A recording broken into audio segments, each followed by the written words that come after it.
You're listening to the Chronicles of a Gooner, the Arsenal podcast.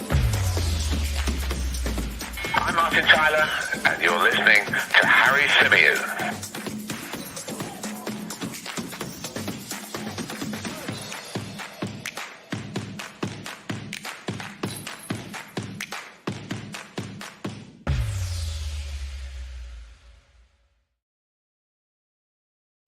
Hello and welcome back to another live edition of the Chronicles of a Gooner, the Arsenal podcast, brought to you by manscaped.com as ever.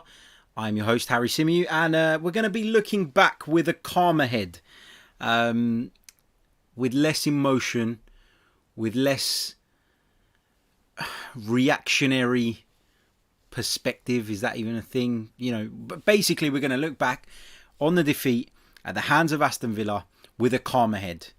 We slept on it. I've had the whole day to think about it. I obviously don't feel great about it. Obviously, I still feel disappointed. I still feel frustrated.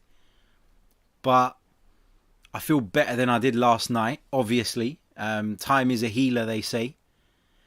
Obviously, really, really disappointed at the fact that it is an international break now and we're going to have to wait a couple of weeks for Arsenal to have the opportunity to go out there and put that right and rectify what was a really, really, I'm not going to say damaging because it's still so early on in the season, but a really, really frustrating night. It's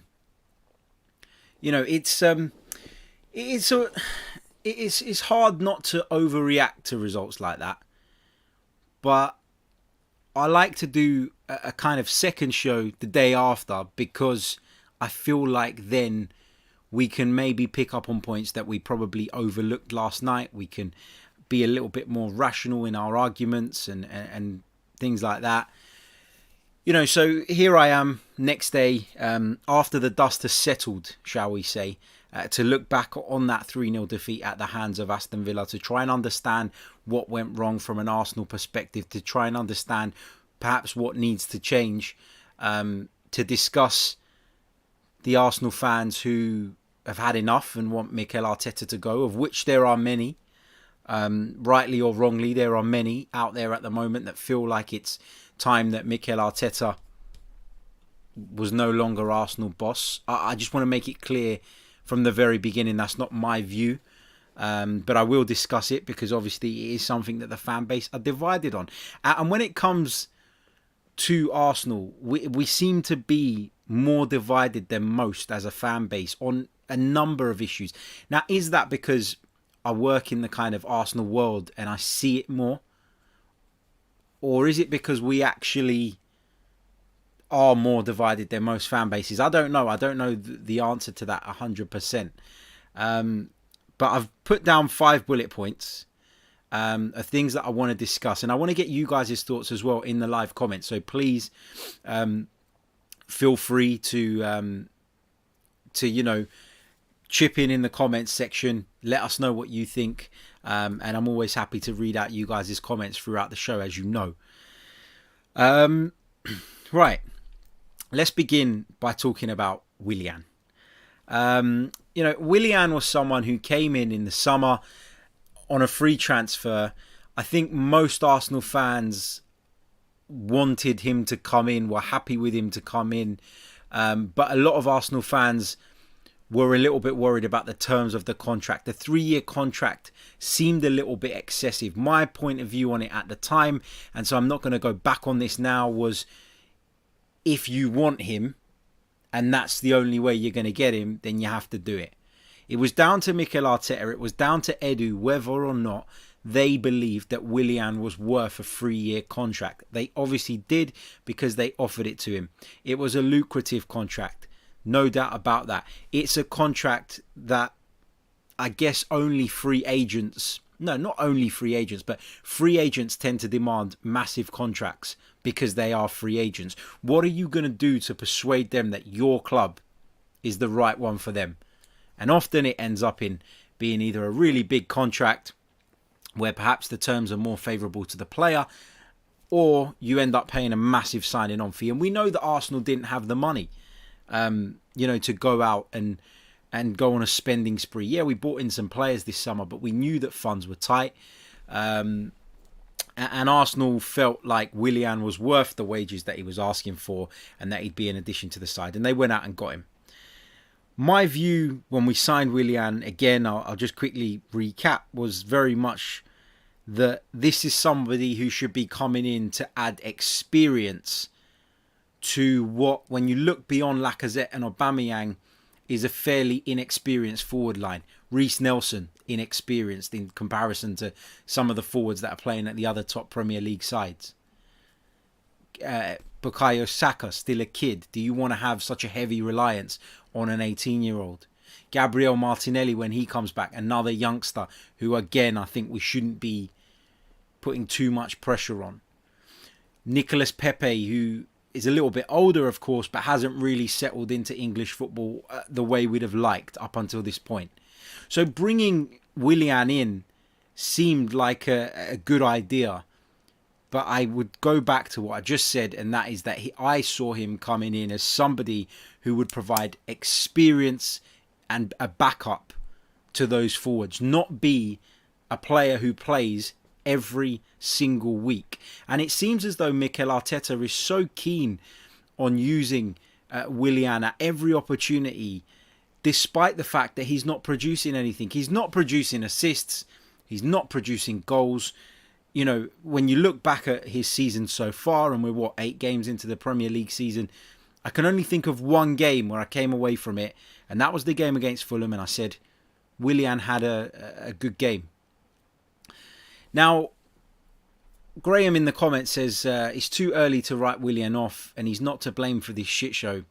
I wouldn't have done it though. Yeah, I'm not writing Willian off as a player. I still think that as a squad player, Willian offers you something. He offers you an ability from set pieces. He offers you that experience. I do think there is a good player in Willian. I just can't see why he continues to be selected when he's not producing. Mikel Arteta, what I found frustrating up until now, and those of you who watch or listen to this show on a regular basis will know that I've been very much a supporter of Mikel Arteta. But what I find frustrating is this ruthlessness that he seems to find when it comes to certain players, and then it completely disappears when it comes to others. Willian's not performing. Why is he in the team?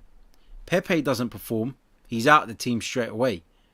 And that's where I really struggle. That's where I really struggle. I'm going to bring up something on my screen to share with you guys. And it was something that was posted on Twitter by Orbinho, who's obviously a stats account for Arsenal. And we talk a lot about Arsenal having to play in the wide areas at the moment. I'll come on to that in a little bit more detail in a bit. But what I'm going to show you now, and for those of you listening, I'll explain it to you, is Willian's pass map from the night. It's Willian's pass map from the game against Aston Villa. And you will see that it was all sideways, predominantly backwards, and on that right-hand channel mainly. We never saw Willian playing balls into the penalty area. And I'm going to come on to that in a little bit, so just bear with me if you're wondering where I'm going with this. Whenever we get to a certain point with an Arsenal attack, and I'm talking about on the corner of the penalty area, it's about turning back again and going back inside. But when we go back inside, it's not square. We're going deeper. And we're going deeper because the options are not there. The bodies are not there in the middle of the penalty area to either put the ball into the box, or the runners from midfield who you'd hope would join in and make it easier for you to break somebody down. They're not there either. And I just thought this was really telling, because it tells you a lot about Willian's game at the moment. Now, again, this is not me on a one-man crusade against Willian, but I'm just trying to highlight the things that the team is lacking. And I think him at the moment, is one of the issues. Let's move on to talk about Pierre-Emerick Aubameyang, Arsenal's best player. I think we can all agree on that. Somebody who has the potential to win the Golden Boot. Somebody who has been the joint top scorer in the Premier League before. And is now finding himself in a situation where we're unable to get the best out of him. We're unable to get the maximum out of him. Earlier on in the campaign, I spoke quite a bit about the fact that him playing from the left actually is not that bad of an idea. And it isn't, or it wasn't, I should say. It wasn't at the time. It felt like it was the way of getting and shoehorning Lacazette into the system, but at the same time, in doing that, we weren't really taking anything away from Pierre-Emerick Aubameyang in terms of his goal-scoring prowess. Now, I'm going to show you guys something again on the screen, and again, for those of you listening, I'll explain it as to why I feel like that and why I have felt like that about Pierre-Emerick Aubameyang. If I just share his stats page throughout his career from transfermarket.co.uk, and if you just look to the right hand side where I'm hovering the mouse, if you can see it, you will see that as a left winger, Pierre-Emerick Aubameyang has played 36 times, scoring 22 goals. That's a pretty good ratio. That's a very good ratio. It's more than 1 in 2. Is it? No, just below 1 in 2. It's a really, really good ratio. Plus the 6 assists as well. So the point is that Pierre-Emerick Aubameyang playing from the left-hand side hasn't always been a problem. It is a problem now, though. It's becoming a problem because we're struggling to create opportunities. When we were going through a decent period under Mikel Arteta, we were fashioning chances for Aubameyang, and we were giving Aubameyang that freedom to drift in field because we were creating the overloads on the left, and that was allowing him to drift in field, get into positions from which he could score, and we often saw that trademark Thierry Henry opening up of the body, right foot, far corner. So many times we saw it, but it's not working anymore. And as a manager, sometimes you should be proactive, and sometimes I do believe that you should be reactive. Now, Mikel Arteta was proactive in trying to find a system that accommodated a centre forward who's a little bit more willing to drop a little bit deeper, create spaces in behind, etc., hold up the ball, do some of the unselfish bits that Lacazette does.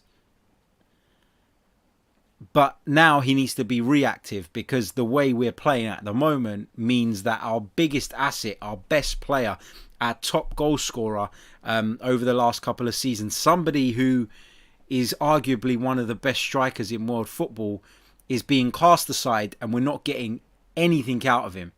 Nothing at all. So that needs addressing. It's got to, when you come into a side and you take over a team, one of the most important things you've got to do is you've got to get the best players on your side.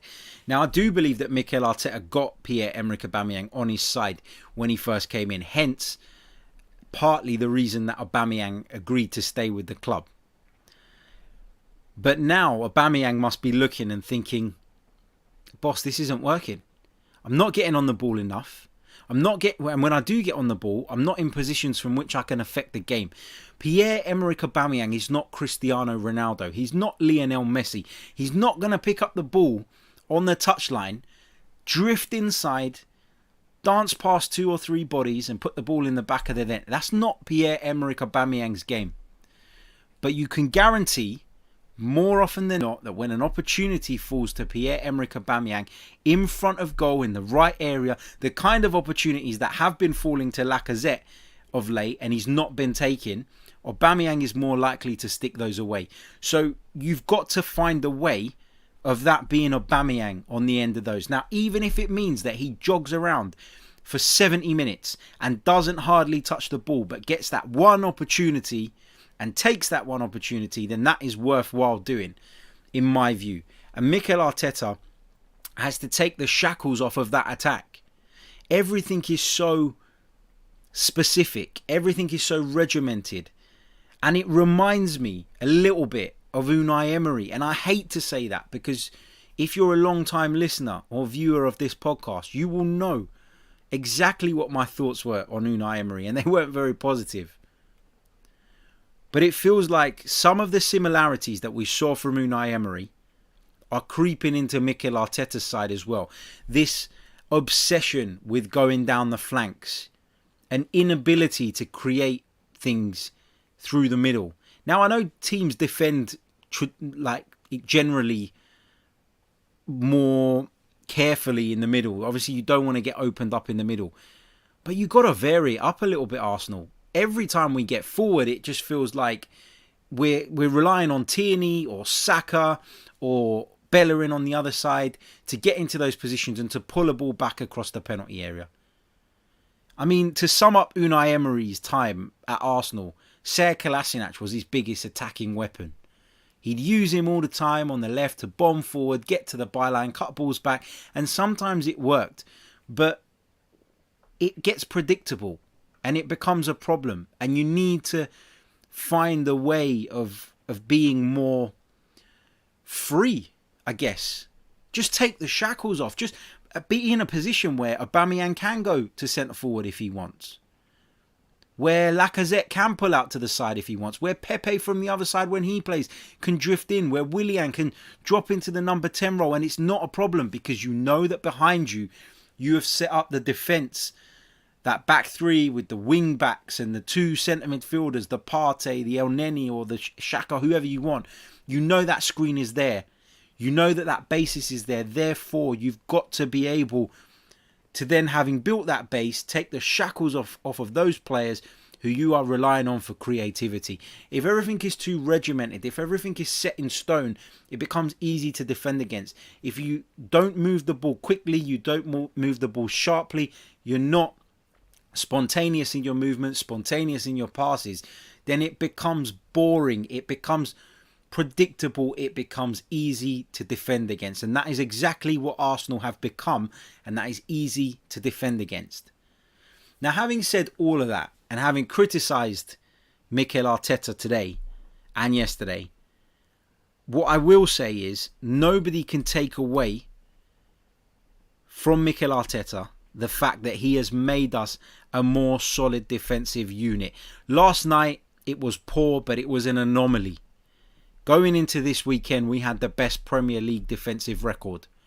Our record defensively has improved significantly under Mikel Arteta, and there is no question in my mind that he deserves a lot of credit for that. But now the difficulty comes. This is where we're going to learn a lot about his credentials as a manager, and it's about now finding that balance. I'll say it again. Don't take away anything from the fact that he has made us defensively more sound. And last night was a bit of a one-off, because prior to the Leicester game, we hadn't lost at home in 2020 in the Premier League, which is an improvement on where we were under Unai Emery. It's an improvement on where we were at the back end of the Wenger era. So, let's give him the credit where he deserves it. But now we're at a point where when it comes to Arsenal as an attacking entity, as an attacking force, we have to start asking questions. We have to start asking questions. I felt like last night, and again, I don't want to dwell on this too much because as you guys know, I feel like it was a bit of a one-off. When you look at our defensive display, we were very vulnerable on the transition. Something that he has spoken about from the day he came in, and something he is keen on preventing happening. But we didn't prevent it last night. We didn't prevent it. It was really poor, and it got even worse when Thomas Partey went off. I've put here lack of midfield runners, and that's a massive issue for me. We've become so obsessed by creating this screen in front of the back line that now our midfielders don't have the ability to join in with attacks, to get onto the edge of the penalty area, to get into the box even. One of the things that worked really well at Manchester United in the first half was the fact that when we squeezed and when we pressed forward, the whole team did it. The whole team moved up to the halfway line, and therefore the gaps between the defence, the midfield and the attack were minimal, and therefore the pressing game is it's easier to implement, first of all, because you're doing it over a smaller space, and it also is more effective because you're suffocating your opponent, you're suffocating the space and preventing them from playing out unless they go with a ball over the top, and then you've got to trust in your defenders to deal with that. But now, we keep watching these Europa League games, and I said it, look, I didn't expect him to start, and I didn't want him to start necessarily last night in the game against Aston Villa, but Joe Willock does bring you something different in the midfield. Whether he's good enough for Arsenal and good enough to play in the first team, good enough to play in the Premier League, is a completely different argument, a completely different debate.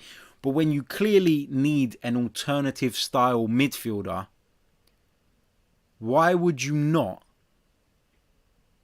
at least have him on the substitutes bench? At least have him available to call upon in the event that things aren't going your way, in the event that you're struggling to break an opponent down, in the event that you're chasing. That drives me mad. I don't understand it. You know, yesterday he had Xhaka and Ceballos both on the bench. And Thomas Partey was playing from the beginning. And Mohamed El-Neni was playing. That's 4 midfielders who all essentially like to play from deep, who none of will run up and join an attack, who none of have a creative bone in their bodies. But then we still continue to overlook Willock. Now, I know Xhaka and Ceballos, who are both on the bench, are more senior players than Joe Willock. And maybe Mikel Arteta feels like he can't do that to them. It would be an insult to them to leave one of those out, to have Willock on the bench. But it goes back to what I said earlier. We're talking about somebody who has displayed incredible ruthlessness at certain points in the season and with regards to certain players. Take Mesut Ozil, for example. Take Matteo Guendouzi, for example. Yet will not apply those same principles when it comes to others. And that's where I get frustrated. And I'm sure that's where a lot of you get frustrated. You know, it feels like we're kind of going over old ground when we talk about this lack of creativity. Just to summarise, Willian has got to get out of the team for me. Aubameyang is not being used correctly. There are similarities to Unai Emery's side in the way we attack and the way we're heavily reliant on those wide positions and our fullbacks providing an attacking impetus. It's too much of a reliance on them. They're fullbacks at the end of the day. We're not talking about an Arsenal side with Cafu and Roberto Carlos playing at right and left back, for God's sake. There are players like Ainsley Maitland-Niles who are getting constantly overlooked and haven't actually done anything wrong. Nicolas Pepe, who has never really been given a string of games in which to find his rhythm, find his groove. But when he does play, regardless of whether you think he can do more or not, he does impact games, he does score goals, and he does provide assists. But again, being completely overlooked. For Willian, who at the moment, and I'm not saying Willian hasn't been a good player or won't be a good player for us going forward, it's impossible to say that at this stage. But at this moment, he's not producing, yet he continues to hold down a place in the side. Our midfield is one-dimensional. There are no runners. There is no skill. There is no creativity. There is no drive. There is nothing. And now, if we've lost Thomas Partey for a period of time, it's going to be even worse. And we know that Thomas Partey hasn't travelled to link up with Ghana. I don't think that's necessarily a bad thing. But does that mean that the injury could be a little bit worse than first feared? I don't know. All things for Mikel to consider. Mikel has to go back to the drawing board now. He really, really does. Because with each passing week, the pressure mounts when Arsenal go out on the field and fail to create. Now, again, you know, I know a lot of you are going to start moaning when I mention this guy's name. But I said it at the time when they took that hard stance on Mesut Ozil. Every single time Arsenal go out there and fail to create, fail to change it up, fail to have an alternative option to turn to, that thing continues. That story lingers in the background, increasing the pressure on Mikel Arteta. Nobody else, not the club, Mikel Arteta. And there will be fans who at one point were saying, oh, get rid of Ozil. What do we want him for? He doesn't do it anyway. Get rid of him. He's useless, etc. There will be fans who were of that viewpoint and of that stance. I already know some who will now, or with each passing week, slightly change their stance and start trying to then understand why, despite the fact that we're so bad in that department, are we still leaving out an alternative option, freezing him out, paying him 350 grand a week to do nothing, when actually, I'm not saying he's a long-term solution. I'm not even saying 100% that he can be a solution. But there's a chance he could be.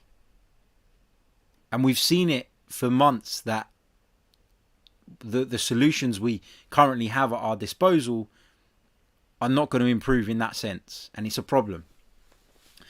Right, don't forget, if you haven't already, smash the like button on the video. I can see there's over 100 of you watching us at the moment, and that's incredible because I know old Boris Johnson was giving his coronavirus update, but after I heard the first 5 minutes, which was the usual, it's not a political show, let's not discuss that, but you know what I mean. Once I heard that bit, I just turned it off and jumped on here. So big hello to everyone. If you're joining us late, if you've just been watching that, welcome. And welcome, of course, to those of you who are listening to this back on the audio or watching it back on the replay. Big thank you, I should have said it at the start as well, to those of you who joined me on the fans phone-in yesterday, and for those of you who joined us in the chat yesterday. It was a pleasure and a delight talking to lots of you and getting your thoughts as well. Right, let's see what you guys are saying in the comments. Just having a look. There's quite. I'm behind on the comments compared to you guys. There's a lot about Willian. I feel like I've spoken about Willian to death. So let's move on from that. Matt Gray. I love this optimistic way of looking at this. Look how well Liverpool have done since Villa beat them. I'd love to think that that's some kind of omen, man, but I can't see it. Skipping through the Willian chat, not because I'm reading all your comments, but we've spoken about it to death. Alex says Arteta has continuously got the front three wrong. Aubameyang needs to start central, Pepe on the right, and the left should be competed for until Martinelli is back. I think you're right. And I think I agree with that. I think I want to see Nicolas Pepe given a run of games now from the right. I want to see Aubameyang given a run of games now through the middle. And whether it be Saka on the left, Reece Nelson on the left, I'm not that fussed. I just want to see whoever's performing, whoever is in form. And most importantly, I want to see Arsenal braver, particularly in home games against sides that we should be beating. And look, if we get done on the transition now and again, we'll be frustrated, of course, but I think that would be more acceptable and more accepted by the fans than what we're seeing at the moment, which is a team with absolutely zero creative ability because we've become obsessed with defending. And as I was saying, I was talking on the 90 Min show earlier. If you haven't watched this week's Gas Tank, check it out. It's out now. That although it was frustrating that we weren't creating, when we were defending effectively, you kind of got to the point or come to a place where you went, okay, look, it's not ideal, but we're better in one area, and now we clearly know what we need to do in the other area, or what we need to work on at least, and hopefully we can get to that point of balance. But yesterday, neither side of our team, not the back, not the front, was working effectively or was doing what it needed to do. So yeah, I think that's part of the frustration, obviously. Glenn Kitely says we currently have so many problems: players not performing, injuries, players not being picked, not scoring enough goals, lack of balance. Where do we even start? Yeah, it does feel like we've got a lot of problems, and it does feel like some of those problems have probably been glossed over a little bit, given that we won the FA Cup, given that we've shown some improved performances. We won at Old Trafford last week, etc. I do think there are more than one, or there is more than one problem. I do think there are multiple issues at the Emirates Stadium right now. If you're asking me which one is the primary issue, for me it's finding that creativity. Because defensively, as I said earlier on in the programme, and if you're just joining us late, welcome, you can't take away from Mikel Arteta the fact that he has improved us defensively. I really do think that. Guns and Yellow Ribbons, big hello to Fergus and the guys over there. Check them out. I think it's Wednesday nights. Correct me if I'm wrong in the chat, Fergus. That those guys record their podcast, so do check it out. He says Willock has a shout for a PL place now. Yeah, look, again, I'll reiterate what I said. I'm not so sold on Willock that I would sit here and say he has to start week in, week out, but he's got to be an option. And when he's not even on the bench, I think serious questions have to be asked. I really, really do. And what kind of culture does that create? You know, we're talking about a manager who constantly bangs on about culture and about this environment where people develop and people push and people get what they deserve. Well, if you only give him opportunities in the Europa League, that's all he can do. And in those opportunities, he's taken those opportunities, he's delivered. And so at the very least, he's got to be on the substitutes bench, I think. Anton says, Harry, I've got one question to you. How is it possible for Arteta to say that Saliba's not ready for Arsenal because he's inexperienced when Arteta himself joined us without a single day experience? I'm not as irate about the Saliba situation as some people are, and that's for one key reason, and that is I haven't seen enough of him. I didn't watch him play in Ligue 1, and we haven't seen him play for Arsenal apart from the odd friendly. So how can we be so sure that he is right? We can't. And so I feel like on this one, when it comes to Saliba, as frustrating as it is that we've spent £27 million on a defender who we now don't think, despite having a season on loan, is ready to even be in our squad registered to play. Yeah, I get that. Like that is frustrating. It is irritating. But I can't be one of those people who's sitting there going, well, he's got to play. Defensively, again, I'll go back to the point. Arsenal have been better this season and have been better under Mikel Arteta for the most part. And so I can't really question his decisions when it comes to the centre-backs. I've got to be honest with that. I still think that, holding Gabriel, Mustafi, David Luiz, Pablo Mari when he comes back will be ahead of Saliba, and that's why they've made the decision to leave him out. And we don't really know what he's training like. We don't really know what's gone on behind the scenes. It is frustrating, and I get why you feel like that, and I get why a lot of people feel like that. I'm just not as big on the whole Saliba injustice thing, when actually, if I was to take that stance, it would be based on very little, and it would be based on guesswork, rather than having actually watched him play, having actually assessed his performances. Suhel says, we are now panicking on the pitch because the players know they're struggling to create chances. Yeah, that confidence plays a massive part in it. But then when it's not working, you need to find an alternative. You need to change it up. You need to shake it up. I keep talking about Mikel Arteta letting off the shackles. He's got to do that now. He really has to. C says that Laka's best moments for Arsenal is being Oba's hype man. Love that. What else have we got? Graham Sutherland agrees on my point where I said it's starting to look a little bit like Unai Emery football now. Rashid said Emery was better. I'm not sure about that. Look, Emery obviously is a more experienced manager. Emery obviously probably is more equipped to deal with situations like this when form takes a dip, and he's probably better equipped in terms of being able to draw on previous experiences to help him get through certain situations. But I was bored of watching Arsenal under Unai Emery. In fact, towards the end in particular, I was as bored as I am now, if not more. So yeah, look, I was bored of Emery. I'm bored of Arteta's football now as well, but I don't see a great deal of difference, I've got to be honest. Matthew D'Souza raises an interesting point. Did Oba play better when Pepe and Ceballos were in the team, a la the cup final? Agreed. Yeah, I do think that. I really do. I think Ceballos has to be in the team.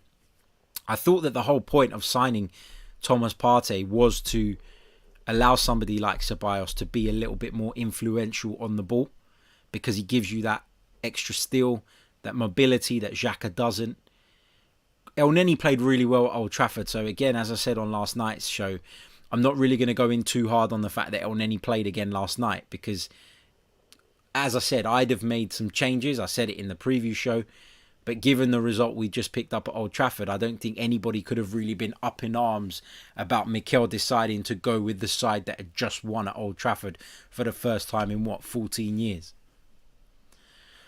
Graham says we lost to Leicester, so it's not a one-off. We did lose to Leicester, but the nature of the defeat was very, very different. We had all of the ball against Leicester. We got done with a sucker punch goal late on. We had a goal disallowed at 0-0 that should have stood, etc., etc. Whereas Aston Villa just played us off the park. So that's why I felt it was different. And I do see this as a little bit of a one-off. The way we capitulated, the way we conceded 3 goals at home, got done on transitions regularly, whereas against Leicester it was that one transition that we paid for. What else have we got here? Just scrolling through your comments, just running out of time. That's why I'm kind of scrolling through a little bit faster than normal. Let's see what we've got here. Some of you disagreeing with me that we're better defensively and saying that it's because we just putting more men behind the ball. Yeah, you could argue that, but that's part of being better defensively, isn't it? Having a system that allows you to get bodies in the right places is part of being a better defensive unit. That's not by coincidence, that's by instruction. Therefore, he has improved us defensively. Emery is top of La Liga, etc., etc. Look, come on, man. Villarreal are not going to win La Liga. And they're at the top of La Liga at the moment because this is the worst Real Madrid and the worst Barcelona side we've seen for ages. And even Atletico Madrid ain't firing on all cylinders at the moment. I hope he doesn't win La Liga because that would be a disaster for me as somebody who's criticised him time and time again. But yeah, I mean, look, lots of different opinions, lots of different views, lots to mull over during the international break. You know, I said that it was annoying that we've got like 2 weeks now before we get the opportunity to put this right. But maybe it's a good thing. Maybe we can all go away, calm down, take stock of where we actually are. Maybe it's a good thing for Mikel Arteta to be able to go away and take stock as well on what is going on. Come out of the limelight a bit, have a good think, have a little bit of a shake-up with regards to the creative patterns, the attacking patterns with which we're trying to play and whether or not it is time to make changes with regards to the personnel and whether it's time to move Pierre-Emerick Aubameyang back into the middle of our front line. Important to remember as well that we're discussing this and we are discussing it. That's what we do on this channel. We don't shout, we don't scream, we respect each other's opinions. Yeah, we get a little bit emotionally charged, but that's because we're Arsenal fans. But what I love about this channel and I love about the community that we've built here is that everybody respects one another's view. Everybody can discuss things sensibly. And I like to think that I try at least to keep a calm head on most things and most of the time. Although as a fan, as someone who's loved the club all my life, it is difficult at times. And sometimes I do lose it a little bit. Probably did a little bit at the beginning of last night's show. But that's the passion of it all. That's why we love football so much. But just a couple of final points. Let's remember that this is Mikel Arteta's first job. There were always going to be bumps in the road. I said that last night. I've been saying that all season. I've been saying that since last season. There's always going to be bumps in the road as Arsenal look to get their champions or regain their Champions League status. We will hit brick walls. We will sometimes take a step forward and then take 2 steps back. And Mikel Arteta is learning. He's learning on the job. We have to hope that he learns quick enough for us to achieve our goals. But if he doesn't, and the mistakes do continue, then you've got to put it on the board. The board of this football club, the owners of this football club, who entrusted someone with very little experience to take this job. Now, I've been in a position at work where I've recruited people before, and I've taken gambles on people that didn't really have as much experience, but I liked what they were saying and I liked their view and I liked their logic and I liked the way they were going about things and their attitude. And so that can go a long way, and the club may have kind of fallen into that trap a little bit with Mikel Arteta. But ultimately, if that person then doesn't deliver, you're responsible for that, having taken that gamble. So let's hope he can learn. Let's hope he can buck up his ideas. Let's hope he can make the changes that are necessary in order to see us back where we need to be. And yeah, let's hope that after the international break, things take a turn in the right direction. I just want to respond to this comment from Gunner Deja Vu, who says that is not an excuse. If he wasn't ready, he shouldn't have taken the job, period. That's nonsense, mate. Absolute nonsense. And I respectfully, I should add, I completely disagree with what you're saying there.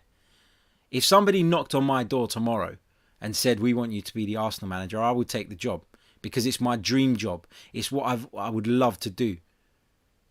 But I'm not ready for it. But it doesn't mean I'm going to turn it down. If you don't turn down opportunities if you're ambitious in life, in anything. I pull on my own experiences. I had an opportunity about a year and a half ago to leave a job that I didn't like but paid the bills, to take a gamble and take a risk and go and do something that I really love and that I'm now 100 times happier in doing. Maybe I wasn't ready for it. Maybe on paper I wasn't ready for it. But the commitment got me to a position where I can do this as a job. It's still not where I want to be. My ambitions are much higher. My goals will never stop changing and adapting. But the point is that you will try. You have to take risks at some point. And sometimes even if you're not ready for something, well, you get thrown in the deep end and you got to learn how to swim. I don't blame Mikel Arteta for taking a job that he maybe wasn't ready for. I blame the people that gave him the job if it goes wrong. And that's how it should be. That's how it should be.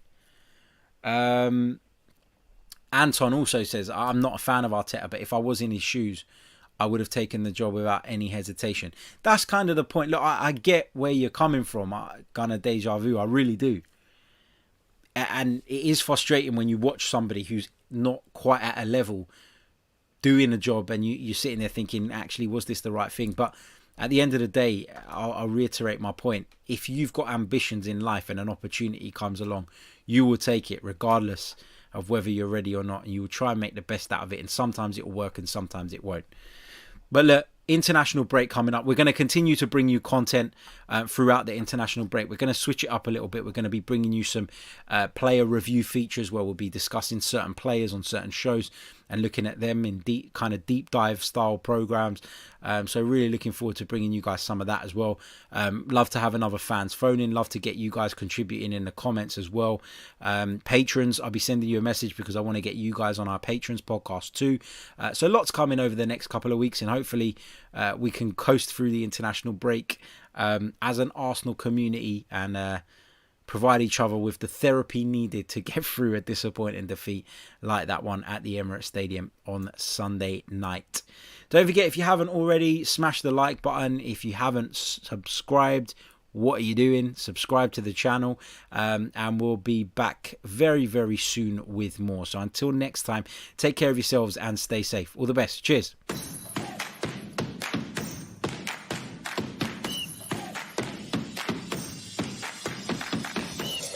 You're listening to the Chronicles of a Gooner, the Arsenal podcast.